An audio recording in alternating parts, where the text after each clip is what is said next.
नमस्कार दोस्तों, मेरे चैनल में आपका स्वागत है। आज मैं बात करूंगी देवउठनी एकादशी एवं तुलसी विवाह के बारे में।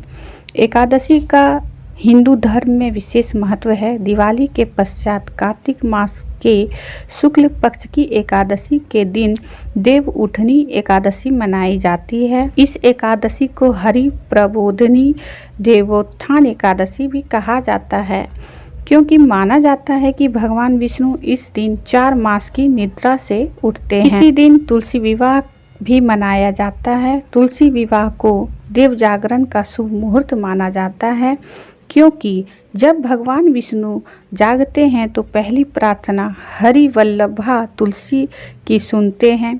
ब्रह्मोवर्त पुराण के अनुसार तुलसी और शालिग्राम विवाह करवाने से घर में सुख समृद्धि बढ़ती है। आषाढ़ मास की शुक्ल एकादशी से कार्तिक मास की शुक्ल एकादशी के अंतराल में श्री हरि विष्णु क्षीर सागर में शयन करते हैं। श्री हरि कार्तिक मास की शुक्ल पक्ष की एकादशी को निद्रा से जागते हैं। हरि प्रबोधिनी एकादशी दिवाली के बाद आती है।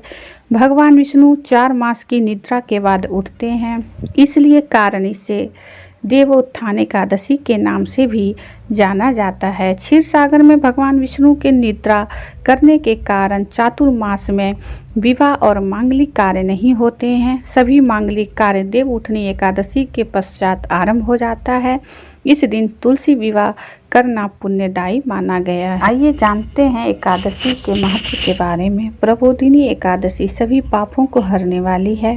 मनुष्य को जो फल 1000 अश्वमेघ और राजसूय यज्ञों से मिलता है, वही फल प्रबोधिनी एकादशी के करने से मिलता है। माना जाता है कि कार्तिक मास में श्रद्धा से शास्त्रों की कथा सुनने पढ़ने से भगवान खुश होते हैं। जो नियमित हरि कथा सुनते हैं वे हजारों गोदान का फल पाते हैं। इस दिन किए गए दान पुण्य का भी विशेष महत्व है। तुलसी जी ने भगवान विष्णु को पत्थर होने का श्राप क्यों दिया था, आइए इसके बारे में भी जानते हैं। जलंधर तो युद्ध में चले गए और वृंदा व्रत का संकल्प लेकर पूजा में बैठ गई। उनके व्रत के प्रभाव से देवता भी जलंधर को ना जीत सके। सारे देवता जब हारने लगे तो वे भगवान विष्णु जी के पास गए। सबने भगवान से प्रार्थना की तो भगवान कहने लगे कि वृंदा मेरी परम भक्त है, मैं उसके साथ छल नहीं कर सकता। इस पर देवता बोले, भगवान दूसरा कोई उपाय भी तो नहीं है, अब आप ही हमारी मदद कर सकते हैं। तब भगवान ने जलंधर का रूप रखा और वृंदा के महल में पहुंच गए। जैसे ही वृंदा ने अपने पति को देखा, वे तुरंत पूजा से उठ गई और उनके चरण छू लिए। जैसे ही उनका संकल्प टूटा, युद्ध में देवताओं ने जलंधर को मार दिया। उनका सिर वृंदा के महल में गिरा। जब वृंदा ने देखा कि मेरे पति का सिर तो कटा पड़ा है, तो फिर ये जो मेरे सामने खड़े हैं ये कौन है? उन्होंने पूछा, आप कौन हैं जिसका स्पर्श मैंने किया? तब भगवान अपने रूप में आ गए, पर वे कुछ न बोल सके। वृंदा सारी बात समझ गई। उन्होंने भगवान को श्राप दे दिया कि आप पत्थर के हो जाओ। भगवान तुरंत पत्थर के हो गए। सभी देवता हाहाकार करने लगे।